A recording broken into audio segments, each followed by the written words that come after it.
You are now locked into the Live with Brandon Blakeney podcast. Here is your host, Brandon Blakeney.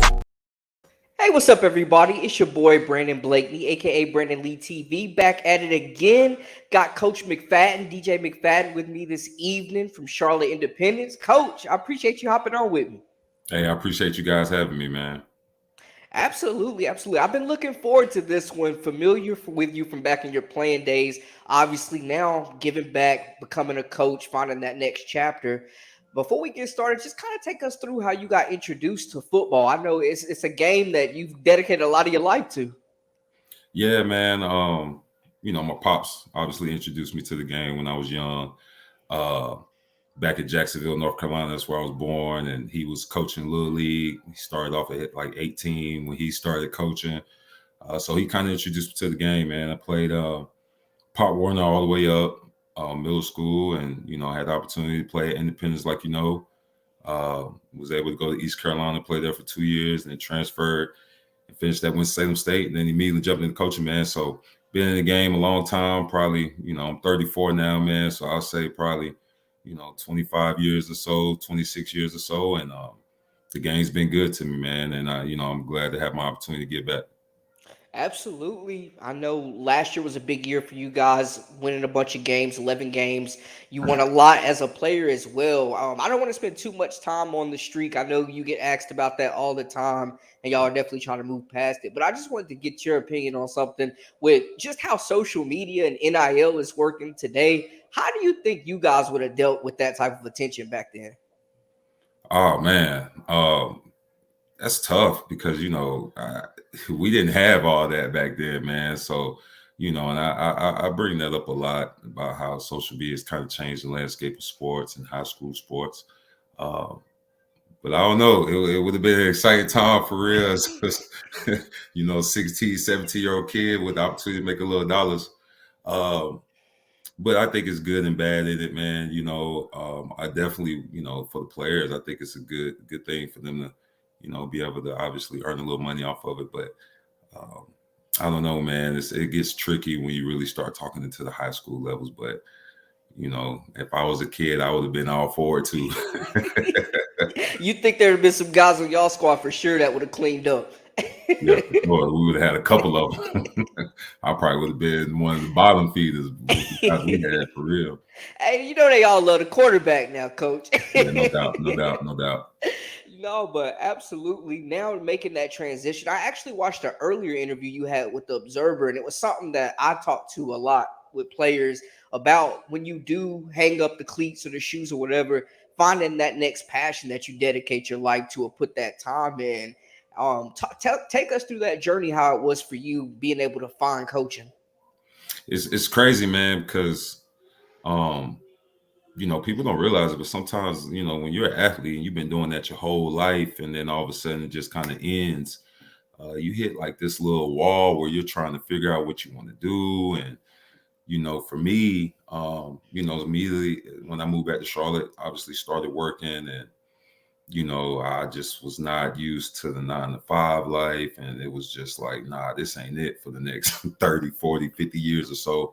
And then I got a call from one of my former teammates, my wide receiver, Jason Barnes, called me at the time. He was coaching at Independence with Joe Evans. And this was 2014. And he hit me up and was like, hey, you want to help us coach this year? And I was like, yeah. And so Joe Evans gave me my start. Started off as the quarterback coach in the JVOC. And the next year he went to RGKL and took me with him as offensive coordinator. So kind of like getting into coaching. Obviously my pops did it when he was young, and he coached me through AAU, and I've had the opportunity to be around some good men that coached me my whole life, whether it be football or basketball. So I kind of got that niche from my pops, but definitely owe a lot of credit to Joe Evans, who's the head coach down at South Meck right now, as far as kind of getting my coach career started and getting it off the ground. How important as a young coach coming up were those networking opportunities for you, being under a guy like Coach Tom Knotts, or being under or coaching with Coach Brian Hills and guys like that, making those connections? How important was that for you as a young coach? Very important, man. I tried to, early on, man, my biggest thing was, being the best assistant that I could be the type of assistant that I would want to hire.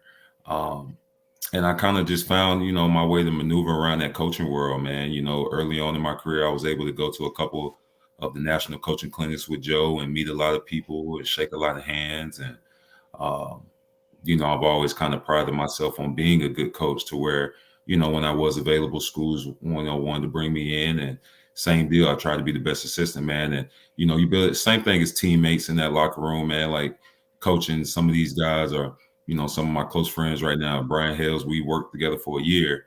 And, that's my guy. I was just talking to him today. We go get breakfast every now and again. So, I think it's very important for me to be able to, network with a lot of these guys and keep those relationships open.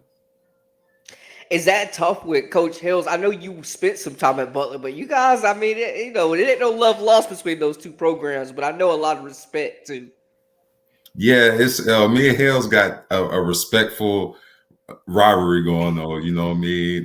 Right now we're good because it's the off season, and we're both just working hard, and we got some things planned up, and we even started.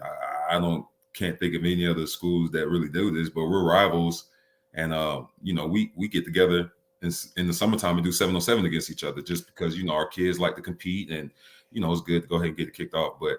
They'll get confused. He's just as much as a competitor as I am. So that week of the game, it's really no communication between us. And, we'll meet at the 50 and keep it real brief. He's just like me. But it's it's a respect on both sides of this rivalry. And it's good, man. Our kids respect each other, both sides. But they go out there and play hard and they still understand what's at stake. Absolutely. And Independence, you guys had quite a run when you were a player. You've seen since 2014 the highs and the lows of this program. Yeah. You guys are going back now, won 11 games last year. I know some of your guys that you felt like should be more recruited may not have been getting the looks they might deserve, but just seeing that you guys got that first really solid season under your belts, how was that for building momentum? Because I know, like you said, with the past, people are having those certain expectations and they haven't been there. And now you guys are in a new era. Yeah, I mean, whenever you have a season like that, all that comes after that is more expectations. And that's why I told the kids, man, like, this 2023 team has done absolutely nothing. You already got more expectations than last year's team. But I think for the school and for the program and for the community, last year was great. It was exactly what we needed. Um, it was kind of what I expected. I had a manual when I went through my interview process, and in that manual in year 2, I had win the conference, make the playoffs, host a playoff game, and win 2 games, and we did all of that. So kind of right on schedule where I thought we would be. Uh, but it was good, man. Like I said, the community got back into it. The kids and the student body got back into it. And I think what everybody knows, if your football program doing good, it could be good for the building. So, Independence as a whole was just kind of, on fire last year, man. And, we do have a lot of momentum. We got a lot of pieces to fill. Got a lot of work to be done. But the kids seem to be excited about it and kind of, carrying themselves with a different type of swagger and a hunger about them. Was that attention and that support? Did you feel a difference between your first year and your second year when you guys really made that jump? I mean, I think the support when I got there from everybody was there. I think the community was excited to have a familiar face back. Mhm. And then, even though that first year we went 5-4, you still saw little things within the program that we were changing. May have not always resulted in the wins, but just things behind the scenes that, parents might have saw or knew what was going on that was really going to change this thing. I think for us, the main thing we tried to pride ourselves on with making that big jump was the way we work. And, we were able to have a full off season, and we was able to lay down that foundation that first year we was there. And everything after that just kind of took care of itself like we thought it would. Coming back home can be tough sometimes, following a legacy like that. For you, I know ever since you were a player, something that I've read about you is just trying to focus on yourself, which I take that same thing into consideration. But like when you made the decision, got the initial offer, and decided dealing with that pressure, was that something that crossed your mind, having to step into that position knowing the expectations, or just working to establish a new forward moving generation at Charlotte Independence? Nah, not really, man. And I'll be honest with you, it didn't cross my mind one time or have any doubt, or did I even think about the streak for a couple of reasons. Because I think, what a lot of people don't know is I've been following streaks and like since I was playing, when I took over the starting Mm-hmm. job behind Joe Cox, who was the Elite 11 All-American quarterback, and Chris Leak, who was the Elite Mm-hmm. 11 All-American quarterback, and they never lost, and they were setting records. And at that time we had like a 70-game win streak. I mean, I was 15, 16 years old, starting quarterback, pressure field, so, I tell my kids all the time, y'all playing free. You ain't playing with no type of pressure. So nah, I respect Tommy to death. Tommy's a mentor of mine, but at no point in time was I ever like, man, this is gonna be a lot of pressure. Because for me, as a Independence alumni who played in that streak, and then able to coach around Charlotte and kind of see, I think the streak talk should be done. I mean, it was 2007, it's 2022 before we had like our first real season. So Mm-hmm. I was just like, why are y'all even still kind of even talking about this thing at this point? Uh, so nah, it was no pressure. I think I put more pressure on myself to get it right. I put more pressure on myself to get this program back to a respectable level because I did go there. So, if there was pressure of that, any type of pressure with that job, it was more so the pressure for me to prove to myself that I am ready, um, and to prove to myself that, yeah, I can get this program back to where it needs to be. How did you guys feel after last season making that jump? And for you, as this is your first head coaching job, how are you continuing to just progress as a coach year after year? I mean, I'm constantly working. I'm constantly trying to be, for me, I'm an offensive guy. Mhm. So I'm constantly trying to be innovative, and I do a lot of self scouting. Like I said, I'm probably harder on myself and scout myself more than anybody. As a staff in the program, of course, you have that type of success, especially after it's all said and done, and you got some time to digest that last loss if you don't win it all. We were happy with what we done, but we also knew that we wanted more. A lot of guys on my staff have won state titles. A lot of guys on my staff were, Creek, Butler, and all those type of things. So, we're used to winning. So for us, we wanted more, and I think the kids follow that, man. And like I said, right now they're kind of working with a different swag and attitude because they want more as well too. Absolutely, you guys got some serious talent coming back. What are not expectations, but what are your goals going into the not the off season, but the preseason? What are some of the things you want to see before the season starts during the summer from these guys? Yeah, I think every question we ask our team going into the summertime, the one question that we really, really, uh, want to answer and figure out as a team is what breaks us. What's it going to take to get us off our game, or what is it going to take to kind of, So that's one of the things that we always look for is kind of figuring out, who this team is and what breaks us and how tough we are.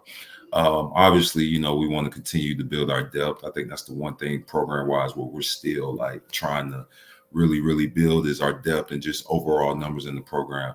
We feel good about the team that we got, but like I mentioned, we still got a lot of work to do. We're nowhere near close to where we need to be before our first game, but that's the exciting part about it, man. We just want to get out here and uh, look forward to see this new crop of young freshmen that's coming in, and continue to see some young guys grow and step into bigger roles. We're gonna have a lot of young guys step into bigger roles this year. We're gonna have a lot of freshmen that played JV last year stepping into starting roles this year on varsity. So it's gonna be interesting and exciting to see their growth and development over the summer. What do you think the state of football and high school football is in Charlotte? What is it like right now? I know you guys are in a brutal conference. Yeah, I mean, Charlotte's always been tough, man. Even when I was playing, there's talent everywhere. I think right now we got good coaches. You starting to see, um, I want I want to be gentle, but you're starting to see the wave of, old coaches kind of retire and they paid their dues and done their job, and you're starting to see the new wave of young coaches coming in, and that's exciting to see because it's a new energy. Uh, so it gets a little, guys like to chirp a little bit, which, I'm all for that too, if that's where it needs to go. But I think Charlotte football is at the top of the state as it always been, not necessarily. And, even though we didn't have a state title winner, I don't think that really defines, how strong Charlotte is as a whole. But I think Charlotte's in good hands, man. Like I said, we got a lot of good young coaches that have stepped into head roles like myself. Uh, and the talent here is just crazy. So, Yeah. each and every week, it really don't matter what conference you in. You got to strap up and you got to play each and every Friday down here. Absolutely. And I know you mentioned the new wave of coaches coming in for a lot of the younger guys that are now kind of in you guys' spots trying to come up as grad assistants or assistants, stuff like that. What advice would you give to a young coach to try to keep climbing? Like I said earlier, man, like, you know, be the type of assistant coach that you would want to hire. You know, do things without the head coach having to tell you. Do the little things. Um, my number one thing I tell guys on my staff when I hire them is don't have me in any meetings that ain't got nothing to do with me. So, I think that's something that every young coach needs to keep in mind too. Your representation of the head coach, your representation of school, and just work your tail off. Palmieri used to always say when I was at Mallard Creek, he used to always tell us assistant coaches that as an assistant coach, nobody should know your name. Just put your head down, work. You're here for the kids, and just grind, and everything will take care of itself. Absolutely. I think that applies just in life in general too, Mhm. coach. Um, Before we let you go, I want to get your opinion too. I know that it's changed since you've been through the recruitment process. What kind of changes are you seeing and how are you helping players navigate this process? Oh, with my kids, I just try to be completely honest with them about it. The parents too. It's a lot different, obviously, from when I was coming up because again, we didn't have Twitter and Instagram and whatnot. So, in some cases, man, like, uh, Twitter and social media has kind of cut out the middleman, which is the high school head coaches. So Yep. now with the access of it, coaches can just go right into a kid. I mean, you go to a kid's profile, it's got his name, pictures, height, weight, GPA, huddle link, all in the bio. It's almost kind of just like, you can kind of almost get everything you need from it. And then the transfer portal as well, too. It's just kind of out of control right Yeah. now. So unfortunately, I think there's a lot of good players in today's um, recruiting world that are getting left out. I think what parents, and kids need to know now is look, I know everybody wants to go D1, but there's good football out there. And if you have dreams to go to the league, if you're good enough, they'll find you. But Yeah. like I tell my kids, we're gonna love the ones that love us. Um, and we want to go where the money is. You know what I'm saying? Talk to Yeah, him. whoever is, gonna drop a bag on us at the end of the day, that's where we want to go. And we're not gonna chase the schools for names and all this stuff. We're gonna try and find the best fit for us. But I think I just try to be completely honest with my kids about everything that's going on. I got freshmen right now that are getting offers out the books, and I tell them like, look, congratulations, but these next you got 3 years of football left to play, and if you dud out, I can guarantee you, these offers Yeah. don't leave with it. So I just try to be honest with them, and I think that's the best way to go because it keeps them working. It keeps them with their goal at mind, and don't let them slack. And I know you've mentioned the freshman class coming in a couple times and guys that younger guys that are going to be stepping up without giving away too many secrets. We ain't trying to narc on Yeah. you, Nut, but who are some of the guys that you were expecting to make that leap this year? Yeah, we got some good young ones, man. Dallas Brandon was a freshman for us last year that played exclusive varsity from the moment he stepped on campus.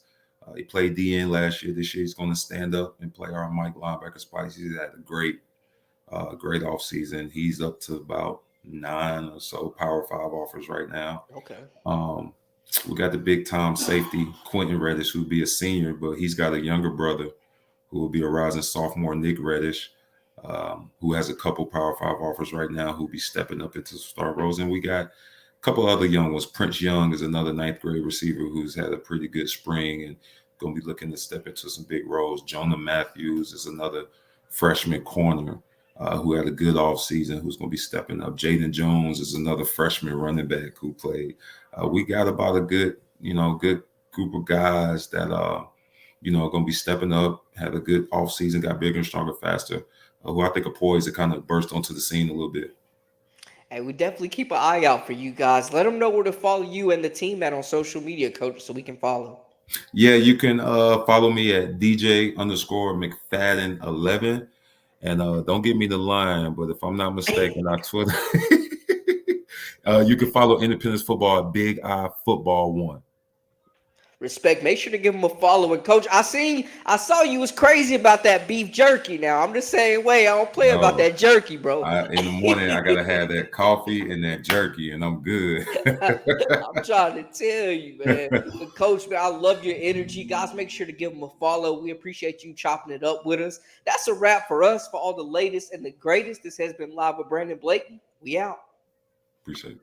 Hey, Coach, appreciate you again, man. Hey, I appreciate y'all, man. Appreciate y'all. Definitely. I think it'll air Thursday, if not next week. But we'll make sure to tag you and everything and get right. But thank you again, man, and good luck to you guys. I mean, Hey, I appreciate it, man. Appreciate it anytime, bro. Most def. All right, Coach. We'll holler at you. All right, you have a good one.